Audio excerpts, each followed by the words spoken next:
All around the world, interest rates are on the up, and many of us have become accustomed to cheap money. So how do you survive higher interest rates? Well, the easy answer is to pay down debt. Yeah, no shit, mate.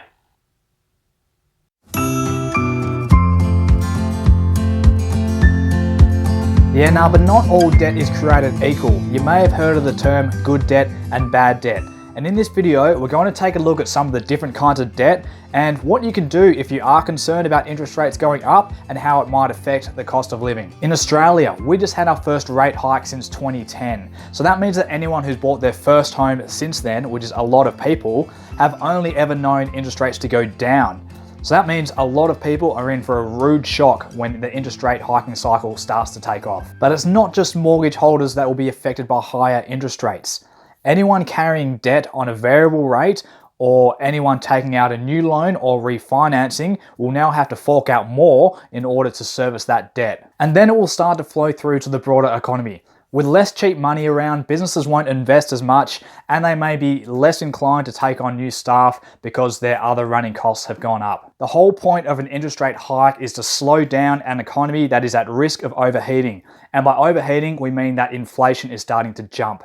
But these are things that are out of your control. So let's go back to some things that you can control. Okay, we already know that we have to focus on paying down debt in order to reduce the interest expense that is associated with that debt. But which kinds of debt should we tackle first? One way of looking at it is to focus on loans or debts that have the higher interest rate first. It's costing you more, so you knock it off first. Another way of looking at it is to see what is deductible for tax purposes and what is not deductible, and to focus on the non-deductible debt. Ideally, you would combine these two approaches to figure out what is best for you. And I'll get into all this stuff, but just quickly, if you would like some help with working out which debt you want to pay down first, because it can get a bit confusing with a deductible, non-deductible, high rate, low rate, and how that all feeds in together, head over to the link in our description and go to our website, book in a consultation. We can have a chat and we can go through and formulate a plan for you to pay down your debt in the most efficient manner. Paying down the highest interest rate debt usually means consumer debt. And here we're talking about credit cards. All right, so here we're on a website called Finder. It's a comparison site in Australia. Have a look at these rates. We've got 21%, 19%. I mean, you can see these rates are exorbitant. When they send you a bill at the end of each month and they say, this is the minimum repayment or the suggested repayment, never pay that amount. Always pay higher. Those minimum payments are designed to milk more money out of you over the long run. You need to get aggressive and pay the whole thing off if you can. Credit cards are fine, but the aim is to pay the whole thing off in full every month and never pay any interest whatsoever. And if you're not able to pay the entire balance off now, why not do a balance transfer over onto a new credit card? This means that you can take the existing balance on your current credit card, transfer it over onto a new credit card, and have an interest-free period. Here we are back on the Finder website again, and you can see here they offer interest-free periods for balance transfers for up to 36 months. So that means you can transfer your debt over onto a new card and have no interest for 3 years and then pay that debt off within 3 years and move on from there. If you're not able to get a balance transfer, maybe you can sign up to a new card that offers cashback points or frequent flyer points. So yeah, you might be stuck with your debt, but at least you're getting something back to compensate for the pain. If you have any buy now, pay later loans, things like Afterpay, well, it might pay to take a closer look at the fine print on these. My guess is that these kinds of businesses are going to become less viable in a higher interest rate environment because their costs are going to go up. So I wouldn't be surprised if they start passing these higher costs of their business onto the consumer, which is you. Remember, all of these buy now, pay later businesses, they all sprung up at a time when interest rates were at rock bottom. So it will be interesting to see how they handle that going forward. Keep an eye on that. All right, so let's talk about deductible and non-deductible debt. So your non-deductible debt is stuff that you can't claim as a tax deduction in your tax return to lower your overall tax bill. So this includes consumer debt, which is often the highest interest rate as well. So that's usually a no-brainer to knock that on the head. Also your principal residence, if you have a mortgage over your home, that is normally non-deductible as well. So that would be something that you'd want to focus on as well after you get all that credit card stuff out of the way. And then you've got your deductible debt. So this would be loans on investment properties. If you have rentals, it would also mean if you have a business and you have loans attached to that business, that would be deductible as well. So this stuff wouldn't be quite as pressing. You wouldn't pay it ahead of your consumer debt that isn't deductible. But if it does have a higher interest rate, you still may want to pay it off before your principal residence. It depends how they're going to sort of intertwine together. That can get a little bit tricky. But the general rule being non-deductible pay first, deductible pay last, higher interest rate pay first, lower interest rate pay last. You can shop around for a better deal on your current loan and refinance to a lower rate. So yes, interest rates are going up, but not all banks are pushing rates up at the same rate. So it wouldn't hurt to have a bit of a shop around and see what the refinancing costs are and whether it is still worth doing it.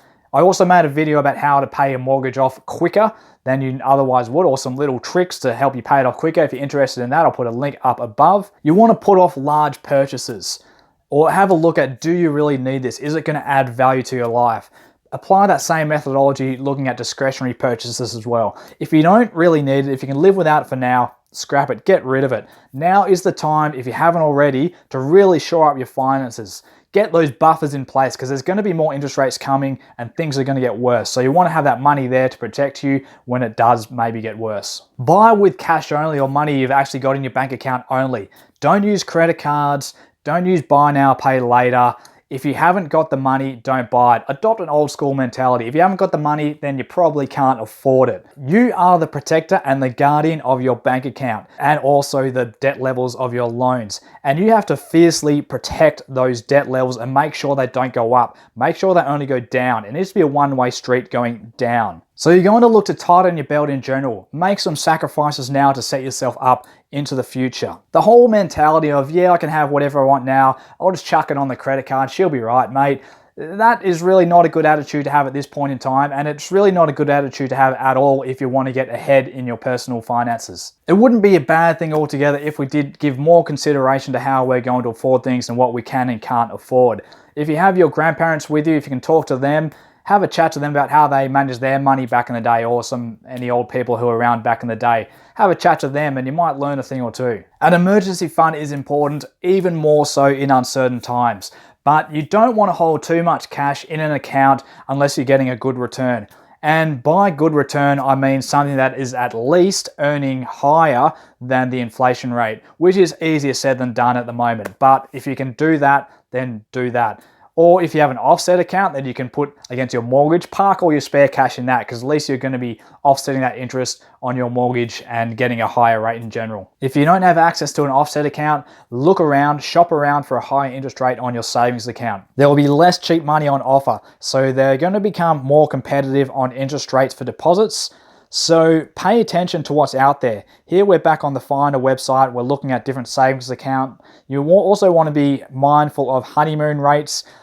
Usually these are interest rates that are introductory rates. They won't last forever, and then they'll revert back to a lower standard variable rate. So you can use the honeymoon rates, but just be mindful of the fact that it's not going to last forever. So then you either move to a new savings account with a new honeymoon rate, or you make sure that the standard variable rate on that savings account is satisfactory. As you can see here, the interest rates are quite pathetic really once they revert back to the normal rate. A lot of them are negative in real terms, which basically means they're lower than the inflation rate, so you're still going backwards.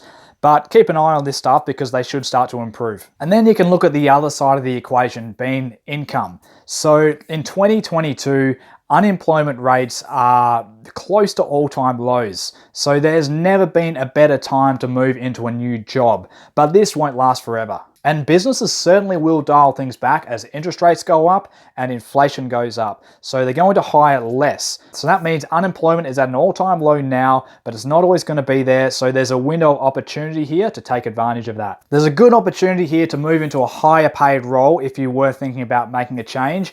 Or if you really want to make hay, then take on a second job, a night job or a weekend job, and squirrel that extra money away, throw it on your debt, pay it down aggressively, put some into savings accounts if you want to have that, if you want to have that cash buffer there to impact you from higher interest rates. and do what you can now to just really protect your finances and your budget moving into the next couple of years. I've made a couple of other videos regarding inflation and stagflation. Well, if you're interested in all that stuff, because all this is related, if you're interested in that, I'll put a link in the description and you can go check that out. There's no guarantees here, guys, but I promise you that if you do these things, you will be better off. No one ever went broke or bankrupt by having no debt. The only way you go bankrupt is by having too much debt and not being able to service it. Now, interest rates are going up, and interest rate hikes often do lead to recessions. Not always, but they often do.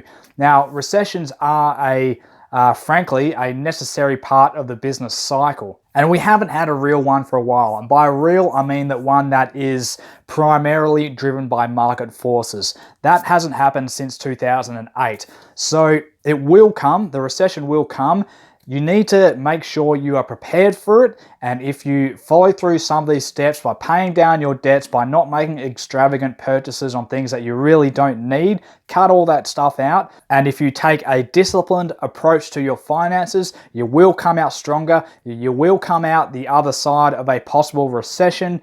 You will get through inflation, because if inflation gets out of hand and we do have a recession, these things can get nasty and they do take casualties. So you don't want to be one of those people. Anyway, guys, that's it for the video.